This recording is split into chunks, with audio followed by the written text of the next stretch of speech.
தமிழ்நாட்டில் வாக்காளர் பட்டியல் சிறப்பு தீவிர திருத்தம் SIR ஸ்பெஷல் இன்டென்சிவ் ரிவிஷன். அதாவது SIR என்பது என்னவென்றால், ஏற்கனவே உள்ள வாக்காளர் பட்டியலில் இறந்தவர்கள் பெயர்கள் மற்றும் மீண்டும் மீண்டும் சேர்க்கப்பட்டிருக்கும் பெயர்களை கண்டறிந்து நீக்குவது.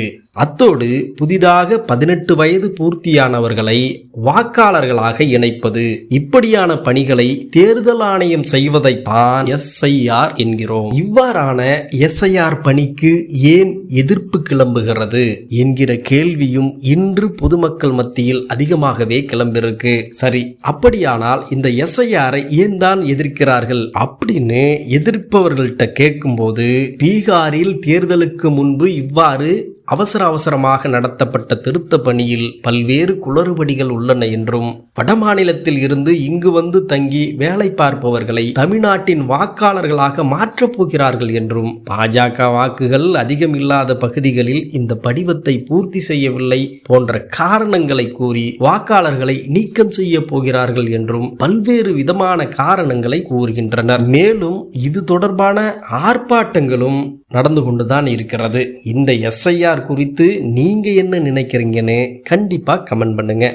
தேர்தல் முறையினுடைய மிக அடிப்படையானது வாக்காளர்கள் இணைப்பு சேர்ப்பு என்ற அந்த பட்டியல் என்பது தேர்தல் ஜனநாயக முறையின் இதயம் போன்றது.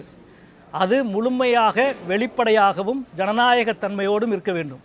ஆனால் இன்றைக்கு தேர்தல் ஆணையத்தினுடைய இந்த முயற்சி என்பது இந்திய ஜனநாயகத்தின் இதயத்தை அரிக்கிற ஒரு செயல். இதை நாடாளுமன்றத்தில் மிக கடுமையாக தெரிவித்து விட்டோம். இந்த நாட்டில் இருக்கிற எதிர்க்கட்சிகள் எல்லாரும் சொல்லிடுச்சு.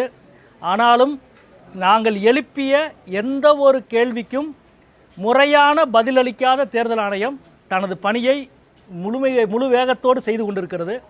இது ஜனநாயகத்திற்கு மிக பெரும் ஆபத்தை விளைவிக்கின்ற ஒன்று. இதற்கு எதிராக தமிழ்நாடு மிக கடுமையான தனது எதிர்ப்பை தெரிவித்திருக்கிறது. பீகாரில் 3 லட்சம் இஸ்லாமியர்களின் வாக்கு நீக்கப்பட்டிருக்கு. அதோடு இப்போ தேர்தல் நடக்குது. அது எவ்வளோ பெரிய விளைவை உருவாக்கும் அப்படின்றது எல்லாரும் கண்கூடாக தெரியுது. பல லட்சம் வாக்குகள் நீக்கப்பட்டிருக்கு. குறிப்பாக 3 லட்சம் இஸ்லாமிய வாக்குகள் நீக்கப்பட்டிருக்கு. கட்சிகள் விழிப்போடு இருந்து தடுக்கக்கூடாதா என்று கேட்குறீங்க. கட்சிகள் விழிப்போடு இருந்து தடுப்போம், அது எங்கள் கடமை. ஆனால் தேர்தல் ஆணையத்தின் கடமை என்ன? ஓட்டைகளை உருவாக்குவதல்ல, ஓட்டையை அடைப்பது தான் தேர்தல் ஆணையத்தின் பணியாக இருக்கணும். பெருச்சாளிகள் நுழைகிற ஓட்டையை உருவாக்குவதை தேர்தல் ஆணையம் இன்றைக்கு கடைபிடிக்கிறது. போதுமான கால அவகாசம் தராமல் எலெக்ஷனுக்கு சில மாதங்களே இருக்கிற நிலையில் இதை அவசரமாக செய்கிறது சரியாக இருக்காது என்பது தான் நம்முடைய நிலைப்பாடு.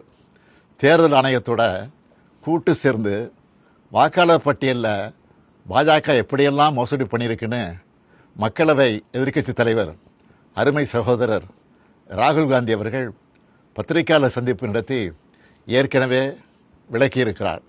மாண்புமிகு கேரள மாநிலத்தினுடைய முதலமைச்சர் பினராயி விஜயன் அவர்களும், மாண்புமிகு மேற்கு வங்கத்தினுடைய முதலமைச்சர் மமதா அவர்களும் கூட இந்த SIR-ஐ தீவிரமாக எதிர்க்கிறாங்க.